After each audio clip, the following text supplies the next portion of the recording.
I've heard the phrase, "stop pretending you'll ever be successful," so many times that it feels etched into the back of my skull, like graffiti carved into a desk by someone who hated me long before I was born. It sits there, permanent, lingering, whispering itself during the moments I doubt myself, and echoing during the moments I achieve something I can't share with anyone. It's become such a familiar refrain that some days I genuinely wonder if it was part of my upbringing, woven into the soundtrack of my childhood like background noise.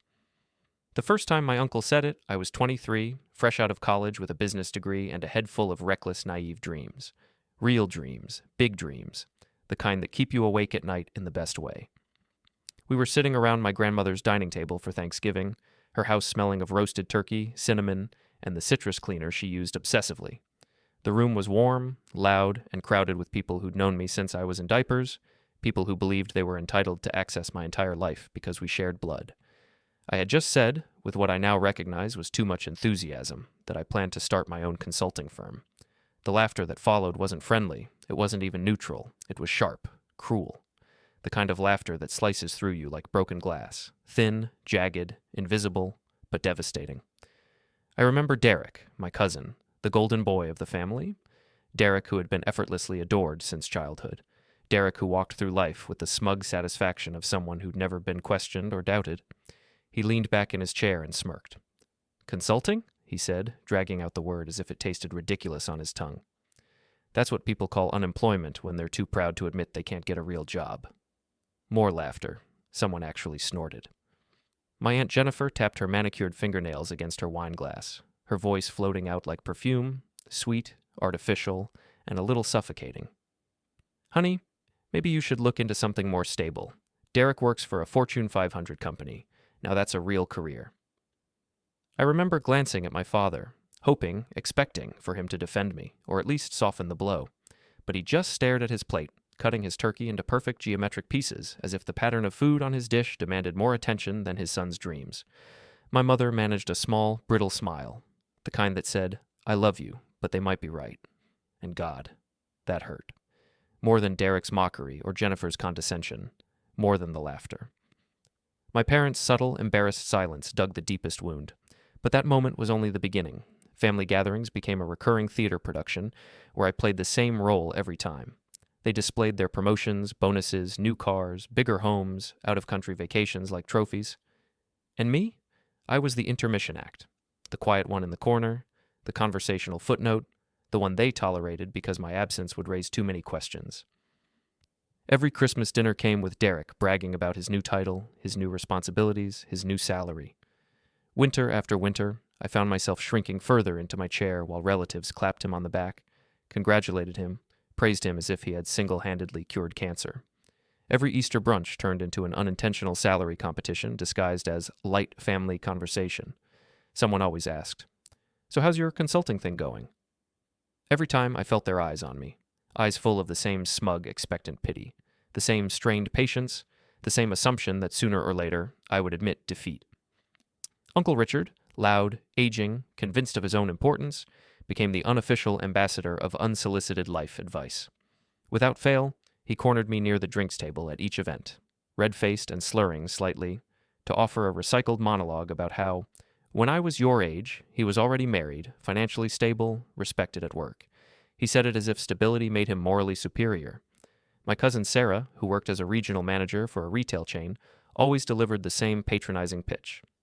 "You know, my company is hiring. I could help you get a stable corporate job, real benefits, real structure." She'd pat my arm like I was some confused child wandering in traffic. The thing about mockery is that it wears you down like water-eroding stone. At first, you fight back. You explain your plans. You outline your vision. You show them your progress. But when someone wants to misunderstand you, when they want to see you fail, it doesn't matter how many facts you give them. They'll twist your words, stomp on your explanations, and smile while doing it. So after a while, I stopped trying. I simply nodded politely, changed the subject, and let them believe whatever made them feel better about their own choices. 7 years of that. 7 years of Christmas dinners where Derek soaked up admiration like a sponge while I blended into the curtains. 7 years of birthday parties where Uncle Richard repeated the same condescending grow-up speech. 7 years of watching my parents wince, not overtly, but in that subtle, intimate way only parents can, whenever someone asked, "So what does he do now?" 7 years of letting them believe their narrative about me was accurate. But here's the part they never saw. My business wasn't failing.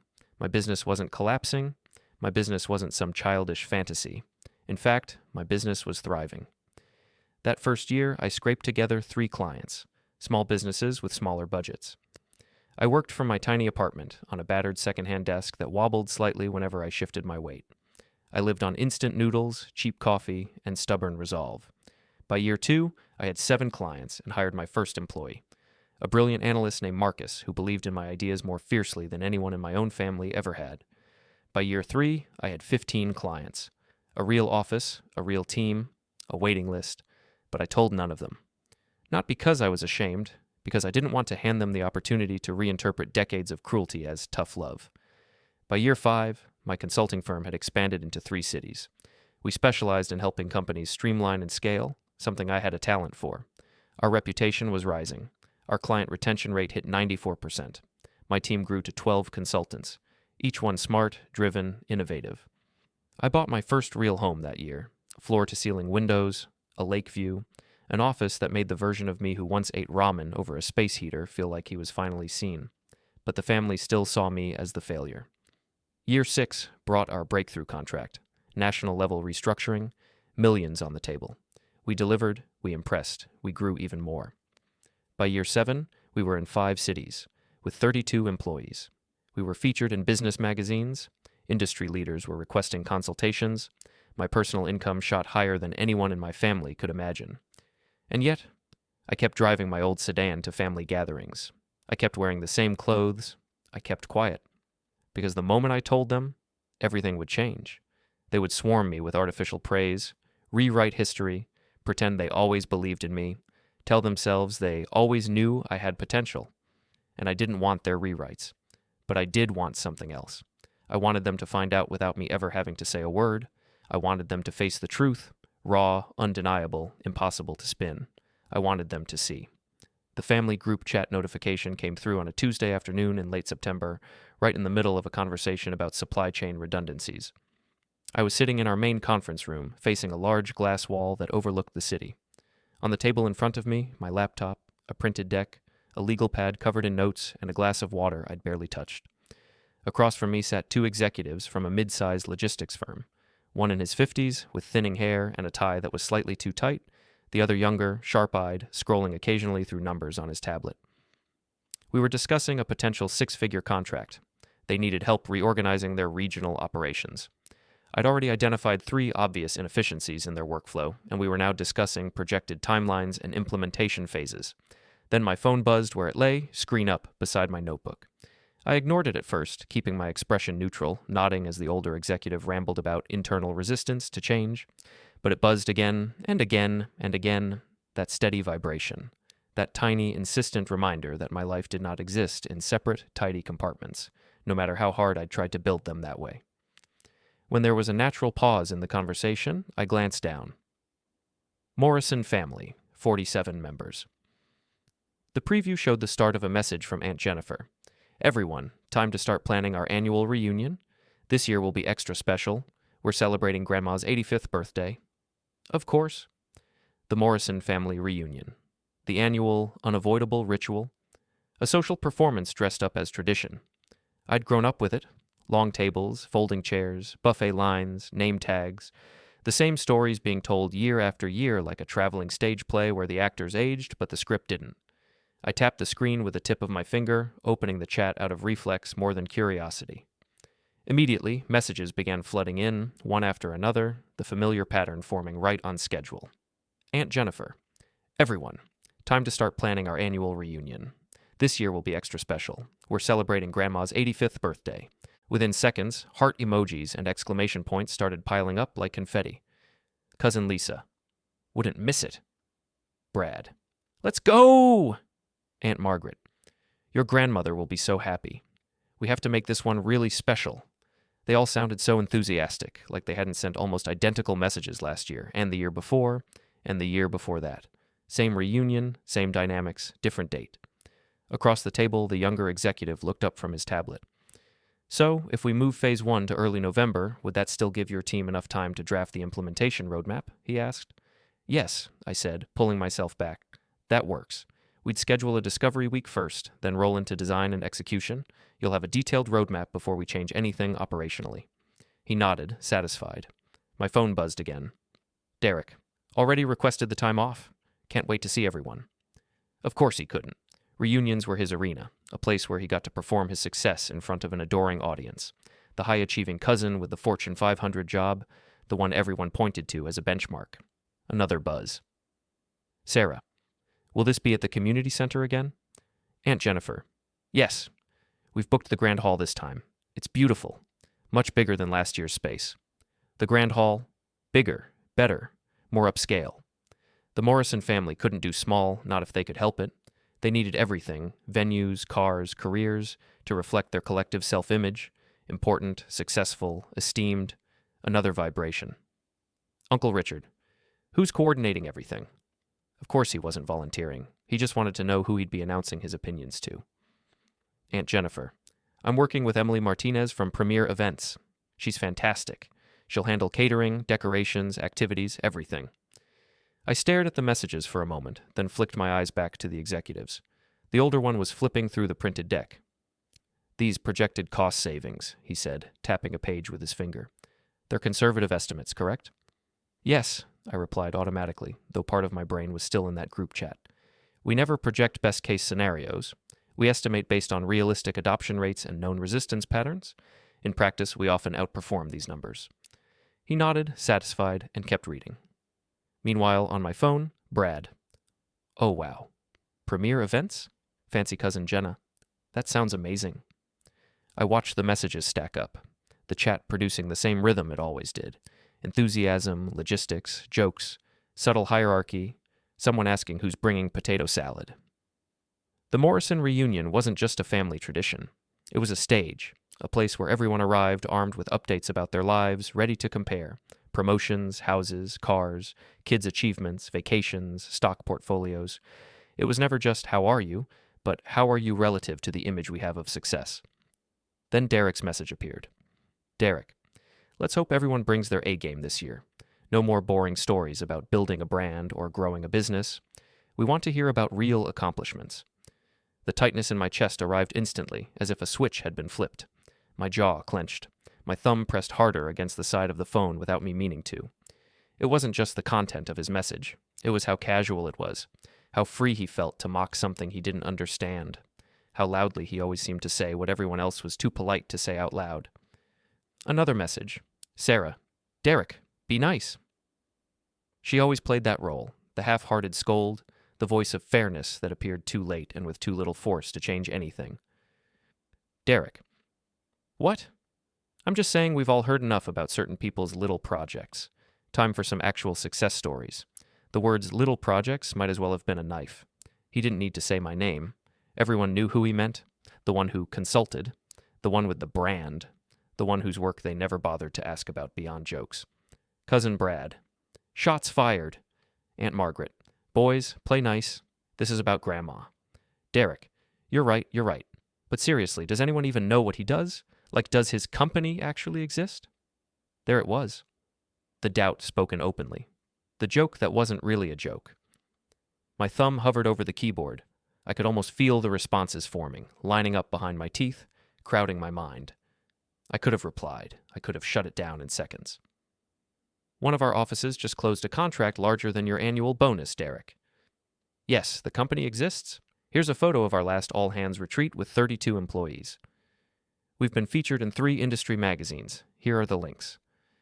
My little project did X million in revenue last year.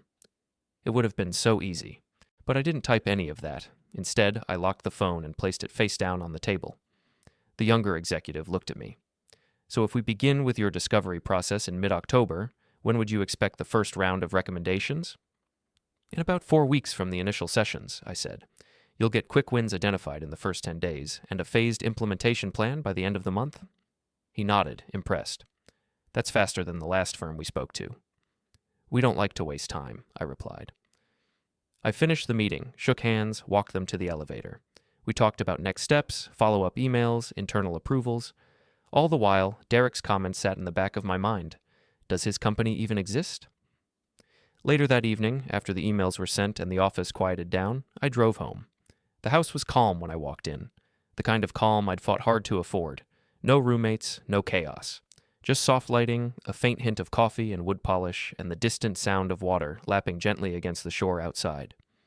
I changed into a t-shirt and comfortable pants, poured myself a glass of bourbon, and settled into my office chair. The floor-to-ceiling windows framed the darkening lake, its surface reflecting the last of the evening light. The sky was turning a deep, muted blue. Lights flickered on across the water from distant houses. I opened my phone and returned to the group chat. The conversation had moved on. Now they were talking about hotel preferences. Who was staying where? Who needed a crib for a toddler? What dates worked best? But Derek's messages sat there, higher up in the feed, like bruises. No more boring stories about building a brand or growing a business. Does anyone even know what he does? Does his company actually exist? I looked up from my phone and around my office. On one wall, a framed photo of my team from our 5-year anniversary. 30 people gathered around a cake, laughing, cheering, raising glasses of sparkling cider. People whose rent was paid, whose kids were fed, whose careers were growing because of a company Derek believed might not exist. On the shelf, 3 industry awards: recognition for top emerging consultancy, excellence in operational strategy, client retention leader. On the corkboard, printed emails from clients thanking us for saving their businesses, for helping them turn corners they'd never thought they could, for restructuring departments in ways that saved jobs rather than cutting them. On the whiteboard, a messy web of arrows and phrases outlining our expansion into a new region. Market research notes, potential partnerships, hiring priorities. My company existed. It existed in payroll runs, client invoices, signed contracts, tax documents, employee benefits, performance reviews, Slack channels, strategic plans. It existed in the faces of people who trusted me with their livelihoods. And Derek, my family, thought it was a pretend hobby. I took a slow sip of bourbon, feeling its warmth slide down my throat and settle in my chest. That was when the idea slipped into my mind, not as a fully formed plan, but as the faint outline of something sharp and satisfying. I opened my laptop and brought up our financial dashboard. My CFO had sent the Q3 reports that morning. The numbers were strong. We'd exceeded revenue forecasts again. Profit margins were comfortably high. Our cash reserves were reassuring enough that my accountant had recently suggested more aggressive investment strategies, worried we were being too conservative. The company was healthy, more than healthy. I clicked to another tab and opened a browser. Into the search bar I typed, Premier Events Emily Martinez.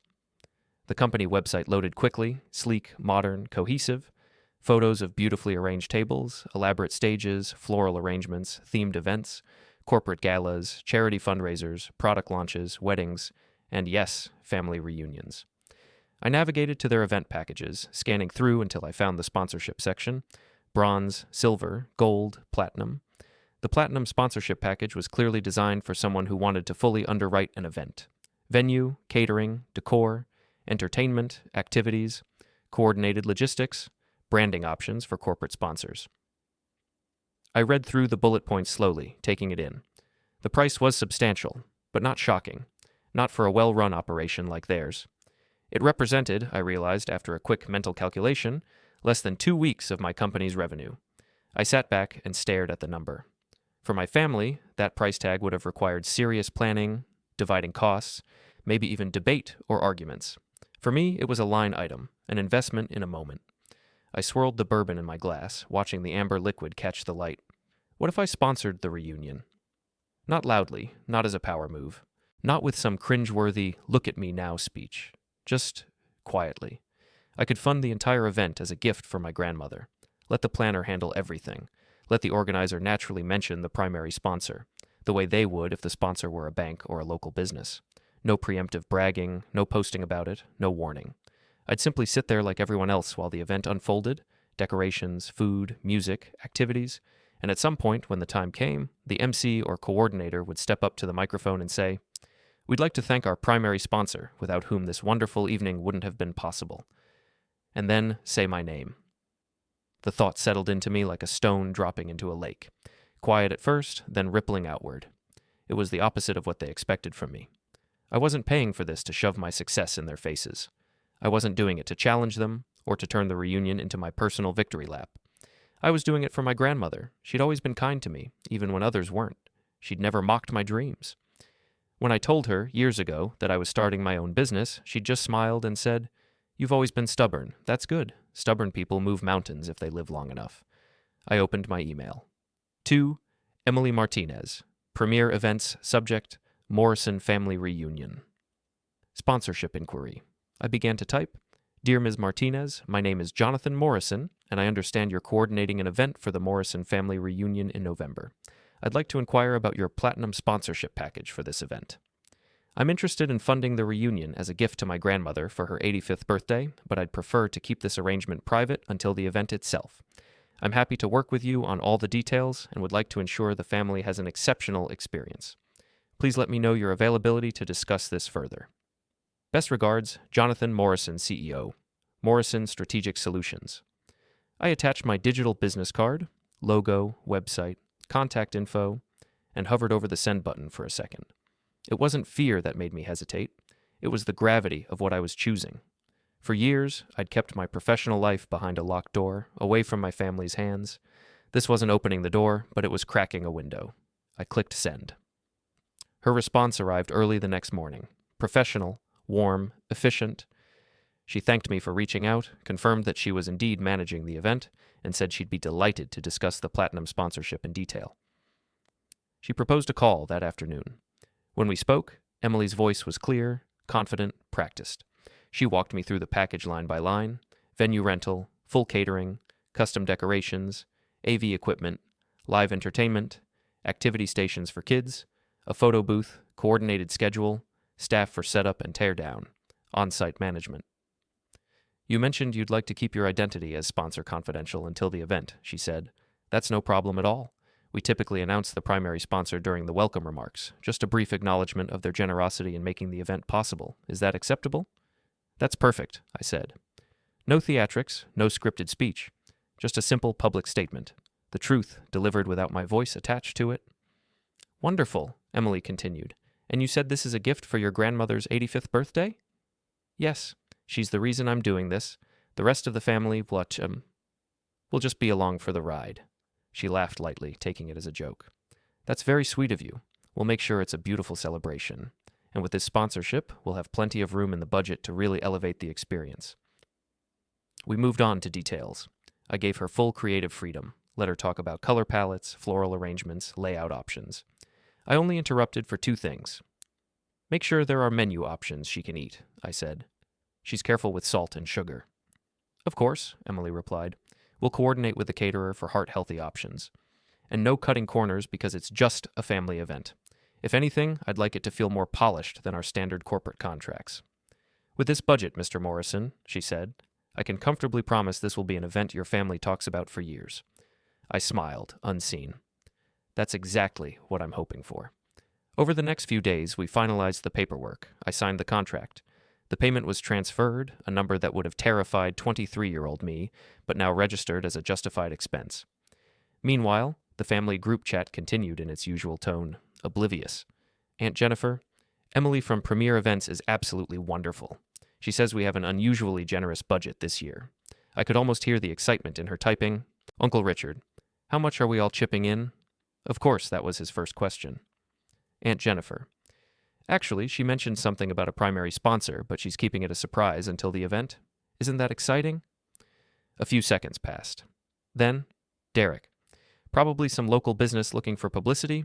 Small-town companies love this kind of thing." "Sarah, or maybe it's the community center itself." "Brad, as long as the food's good, I don't care who's paying." I sat at my desk, coffee in hand, reading their guesses with a quiet, almost detached amusement. They were so sure it couldn't be anyone in the family, so sure it had to be some faceless company or organization, so sure that the person they'd spent 7 years belittling was incapable of doing something like this. I looked out at the lake, watching the light bounce off the surface. The irony really was exquisite. The weeks leading up to the reunion passed in a blur of work and careful preparation. At the office, we closed 2 major contracts and started preliminary discussions about opening a 6th location. My team was firing on all cylinders, and the company's trajectory continued pointing sharply upward. But I made sure my appearance at family events remained exactly as it always had been. Understated, unremarkable, invisible. At my cousin Brad's birthday dinner in October, I showed up in jeans and a casual button-down, driving the same sedan I'd been driving for years. When Derek asked what I'd been up to, I gave my standard vague response. Oh, same old stuff. Keeping busy with work. Still consulting? He asked with that familiar edge of condescension. Still consulting, I confirmed, taking a sip of water. Must be nice having such a flexible schedule, Aunt Margaret commented. Real corporate jobs are so demanding these days. I just nodded and smiled, letting her implication hang in the air unchallenged. That same week, I video-conferenced with a client in London about expanding our services internationally. The contract we were discussing would bring in more revenue in 1 year than the entire Morrison family's combined lifetime earnings. But when my mother called that evening to chat and asked how work was going, I said, "Pretty good, Mom. Staying busy." "That's good, honey," she said, her tone suggesting she was only half listening. "Your father and I are so excited about the reunion. It'll be nice to have everyone together." "Yeah, it should be great," I agreed. "Jennifer says they've planned something really special this year. Apparently there's a mystery sponsor making everything extra nice." "That's generous of them," I said neutrally.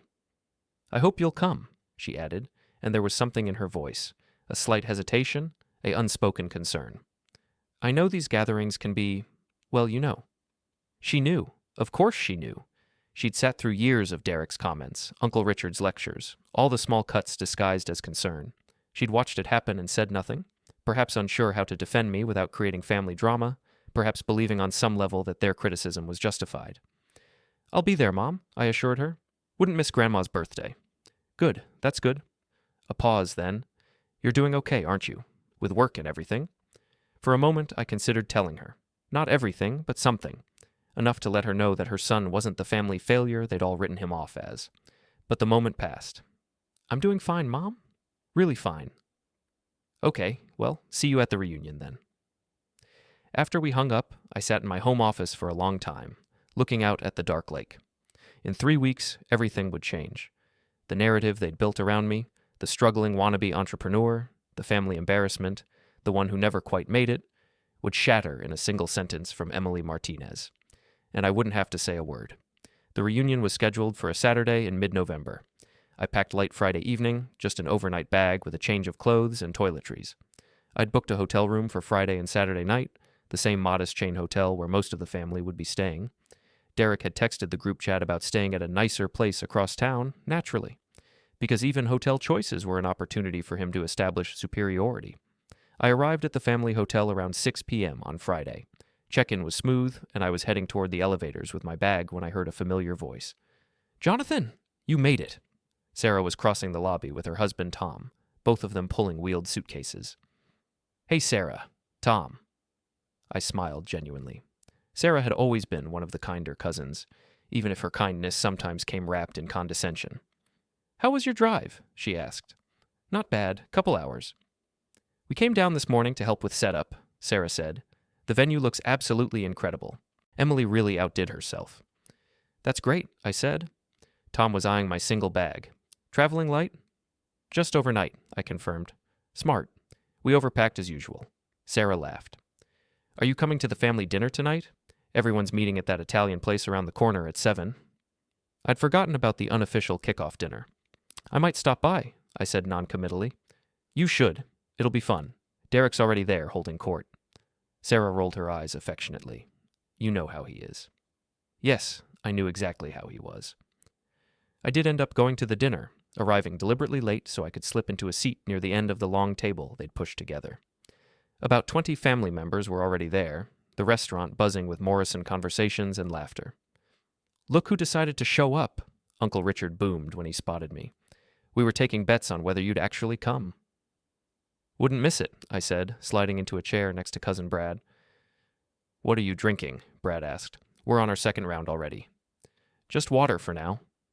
Derek leaned forward from across the table, already flushed from whatever he'd been drinking. "Water? Come on, man, live a little, unless the consulting business doesn't cover the alcohol budget." He laughed at his own joke, and a few others chuckled along. I smiled and shrugged. "Driving back to the hotel." "It's 3 blocks. Can't be too careful." The server came by, and I ordered a simple pasta dish. Around me, conversations swirled about jobs, houses, kids, vacations.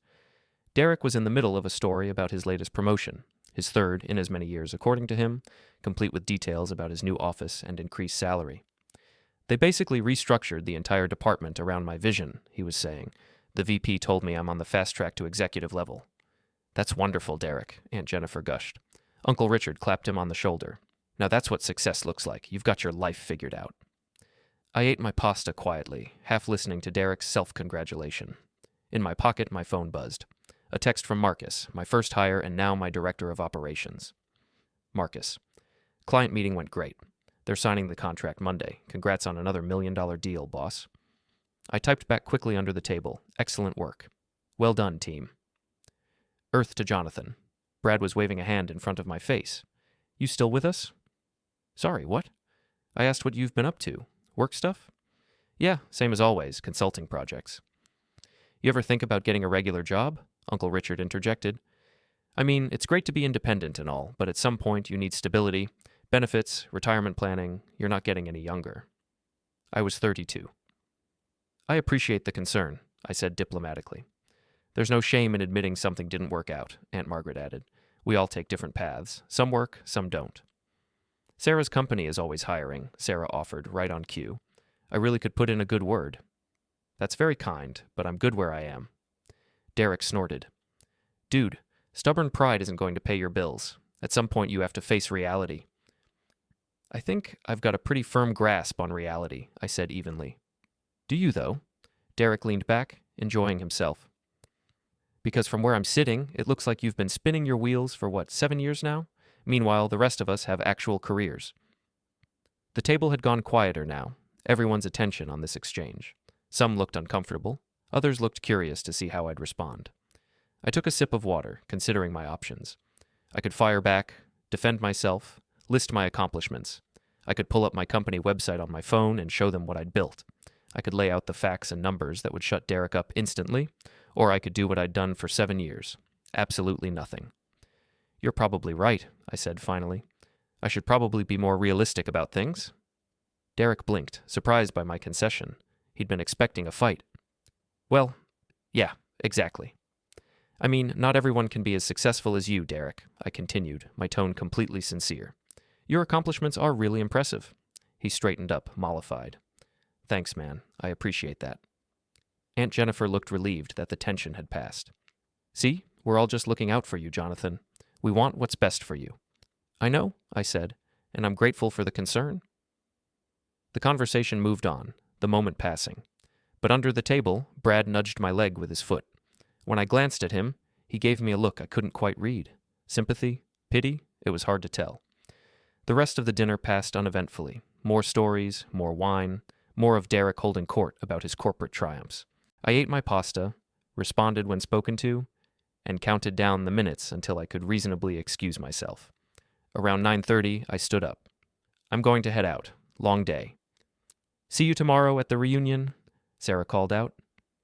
Wouldn't miss it? I said again. Walking back to the hotel through the cool November evening, I felt in strange calm. Less than 24 hours now. Less than 24 hours until everything shifted.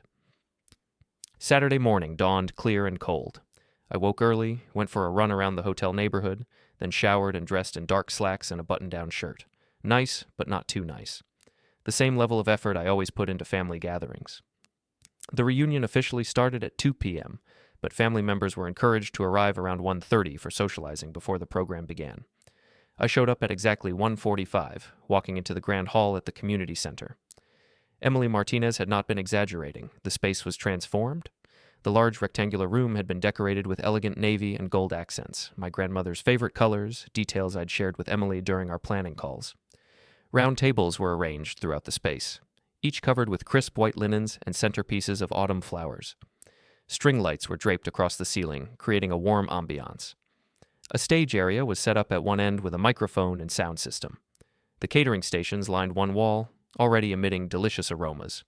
Most importantly, professional banners hung on either side of the stage displaying the event title, Morrison Family Reunion, celebrating Ruth Morrison's 85th birthday, and in smaller text beneath, made possible through the generous sponsorship of Morrison Strategic Solutions. My heart rate quickened slightly. There it was, in print, for anyone who bothered to read closely, but nobody was reading the banners yet. They were too busy exclaiming over the decorations, checking out the food stations, and greeting each other with hugs and handshakes. I spotted my grandmother sitting in a place of honor near the stage, already surrounded by well-wishers. I made my way over and kissed her cheek. "Jonathan, you came!" Her weathered face lit up with genuine pleasure. "Happy birthday, Grandma! You look beautiful." "Oh, hush! Look at this place. Have you ever seen anything so fancy for a family reunion?" "It's pretty impressive," I agreed. "Jennifer says someone sponsored the whole thing. Can you imagine? What a generous soul." "What a generous soul indeed," I echoed. More family members were arriving now, the room filled with Morrison voices, laughter, the sound of chairs scraping and children running. I drifted away from Grandma's throne to let others have their turn, and positioned myself near one of the side walls where I could observe. Derek arrived at 2:15, making an entrance with his wife, Brittany. He was wearing what was clearly an expensive suit, his hair perfectly styled. He surveyed the room with an approving nod, as if he'd personally arranged everything. "This is what I'm talking about," he announced to no one in particular. "This is how you do a family reunion."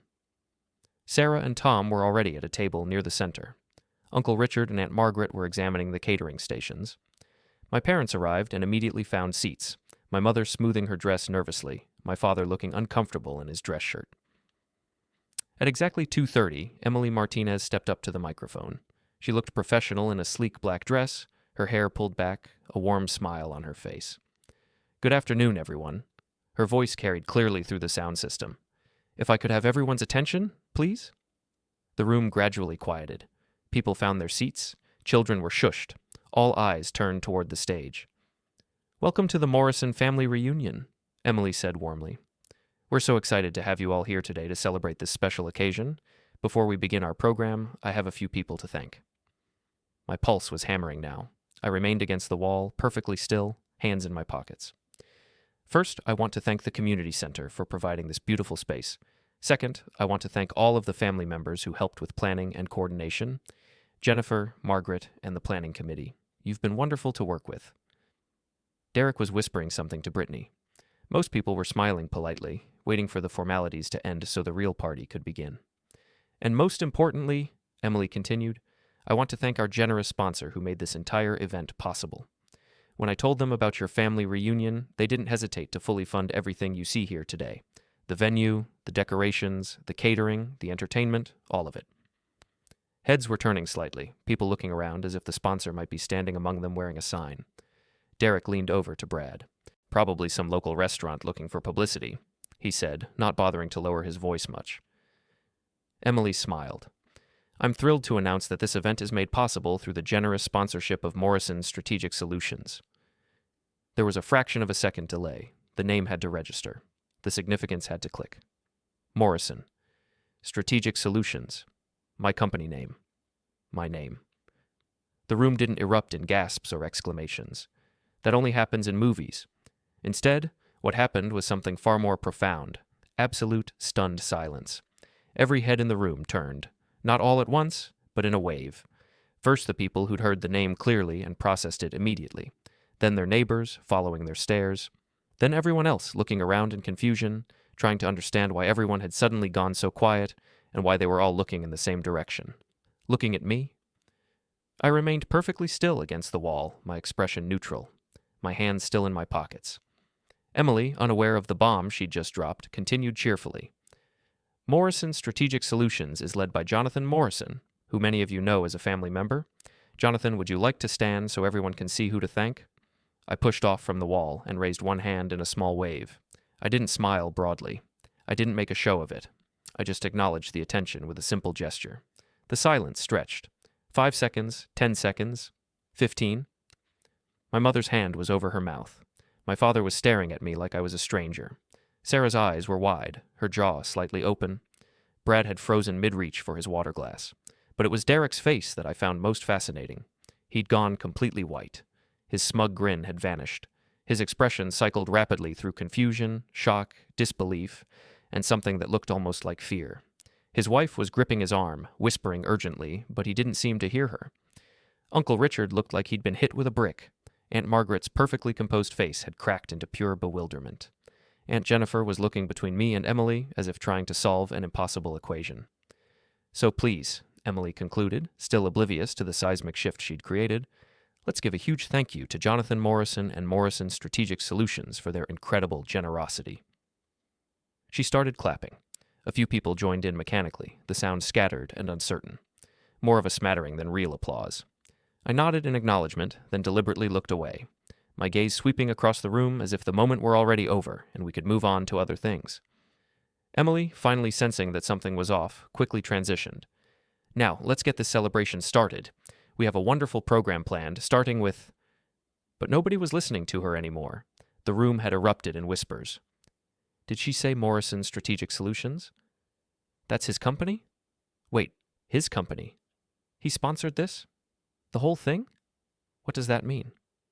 How much does something like this cost? I walked slowly toward the table where my parents were sitting. My legs felt steady, my breathing calm.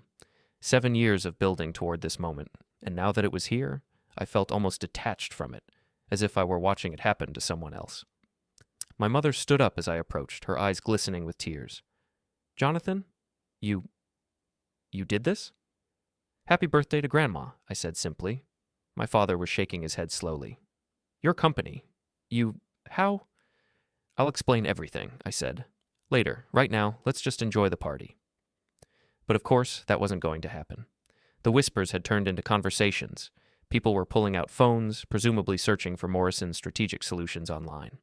I could see the exact moment when the search results came up on their screens. The subtle widening of eyes, the sharp intake of breath, the fumbling to scroll faster through the information. Our company website was professional and comprehensive. Revenue figures weren't public, but our client list was impressive. The About section featured photos of our offices and team. The press page showcased the articles and features we'd received in business publications. Anyone with basic internet literacy could look at that website and understand within 30 seconds that Morrison Strategic Solutions was not a little consulting thing. It was a legitimate, substantial, thriving business. Sarah appeared at my elbow, her expression shell-shocked. Jonathan, oh my God, I had no idea. I know. Your company, you have 5 offices? 6 as of next month. She pressed her hand to her forehead. And I've been telling you to apply to my company for an entry-level position. Oh my God, I'm so embarrassed. Don't worry about it, I said, meaning it. Sarah had never been cruel, just unthinkingly condescending. But why didn't you say anything? Why didn't you tell us? I gave her a long look. Would anyone have believed me? She opened her mouth to protest, then closed it, because we both knew the answer. Brad was next, clapping me on the shoulder with a huge grin. You magnificent bastard. You've been playing the long game this whole time, haven't you?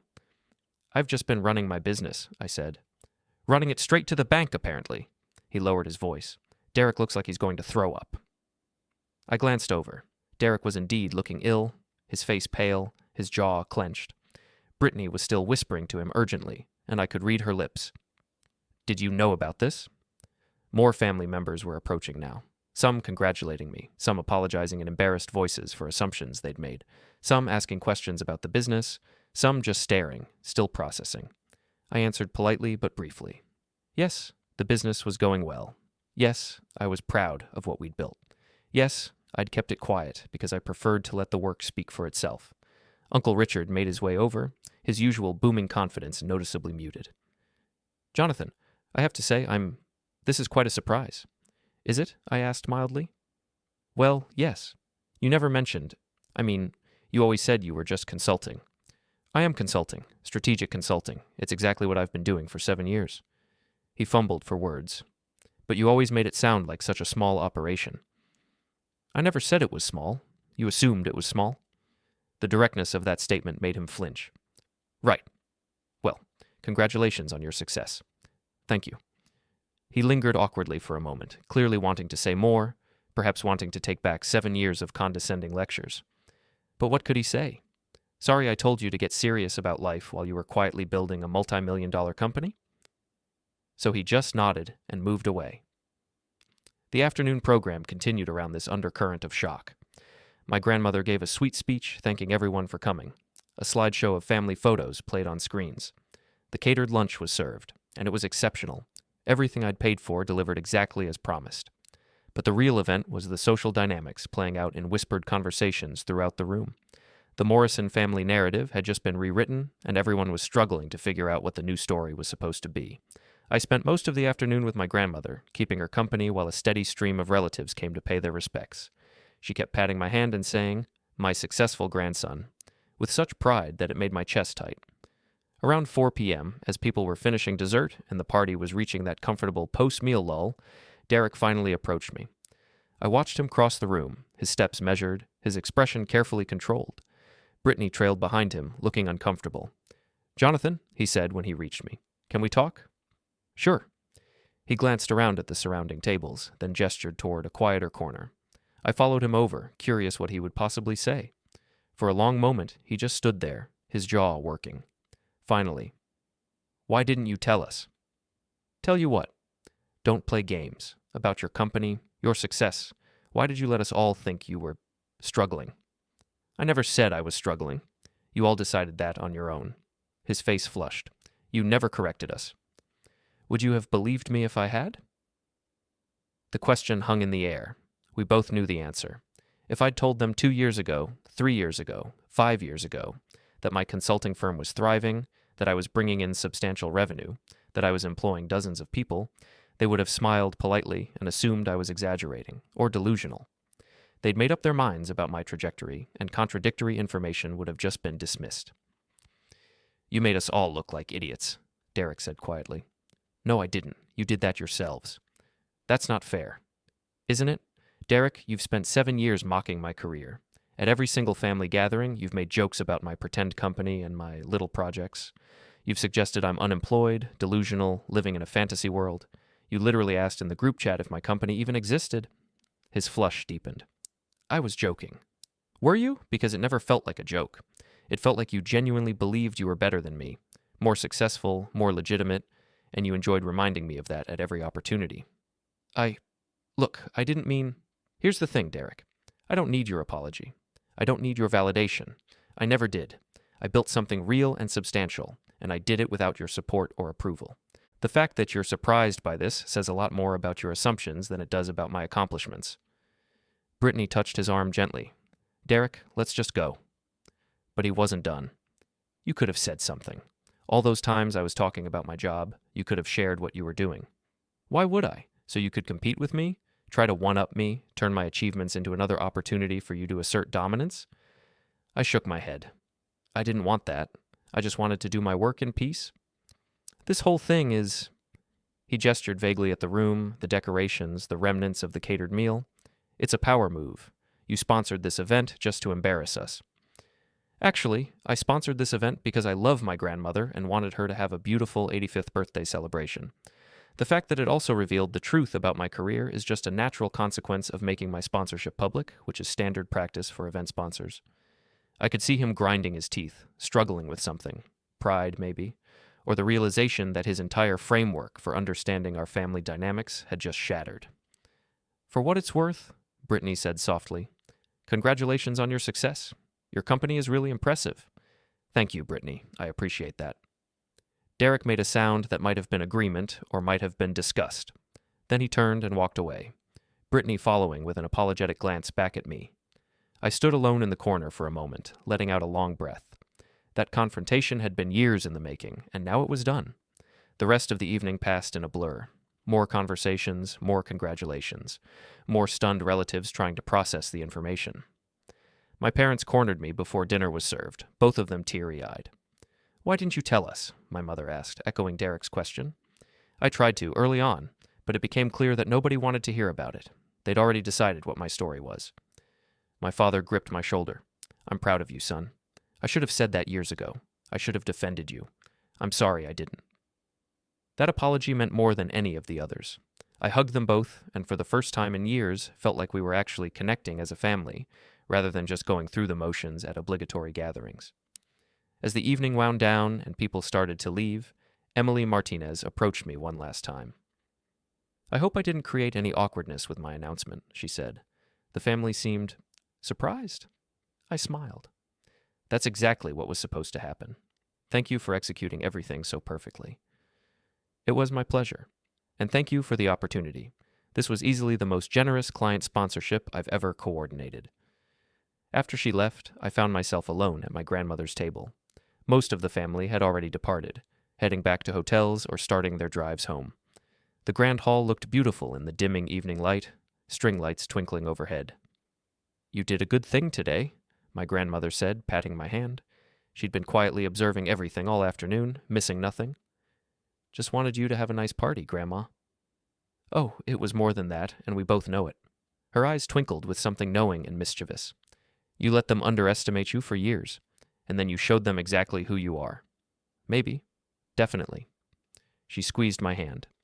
"I always knew you'd be successful. I never doubted you for a second." "Thank you, Grandma. That means everything." As I drove home that night, my phone buzzed constantly with texts from family members. Some were genuine congratulations, some were awkward apologies. Some were transparent attempts to suddenly be closer now that they knew about my success. I responded to a few, but mostly let them pile up unread. The validation I'd sought for years, the recognition I'd craved, felt surprisingly hollow now that I had it. Because it wasn't really about me. It was about their surprise at being wrong, their embarrassment at their own assumptions, their scramble to rewrite history. The people who mattered, my grandmother, my employees, my clients, had always known my worth. Everyone else was just catching up. And the silence when Emily had said my name, that perfect, stunned, crystalline moment of shocked realization, that had been worth every second of the 7-year wait. The Monday after the reunion, I arrived at my office to find my team buzzing with energy. Marcus met me at the door with a huge grin. "So, I heard you absolutely wrecked your entire family with a sponsorship announcement." I laughed. Word travels fast. Sarah posted about it on social media, then Brad posted. Then everyone started posting. Your LinkedIn profile had about 300 new views over the weekend. "Great," I said dryly. "Also, you have 7 new business inquiries from people who searched your company after hearing about the reunion. Apparently, the guy who secretly sponsored his own family reunion with his successful consulting firm is good marketing." I shook my head, but I was smiling. Of course it is. Inside my office, I found a package on my desk. Inside was a framed photo from the reunion, my grandmother surrounded by family members, beaming at the camera. A note was attached in her handwriting, "For my successful grandson. Never let them make you small. Love, Grandma." I placed the photo on my desk, next to the pictures of my team and our various awards. My phone rang. The caller ID showed Derek's number. I stared at it for a long moment, watching it ring. Then I let it go to voicemail. Some conversations could wait. Some bridges didn't need to be rebuilt right away. Some family dynamics needed time to settle into their new configuration. Right now, I had work to do. Clients to serve, a team to lead, a business to grow. Everything else could wait, because I'd already proved everything I needed to prove. Not to them, to myself. And that silence at the reunion, that perfect, shocked, speechless moment when they realized who I really was, that was just a bonus. The end.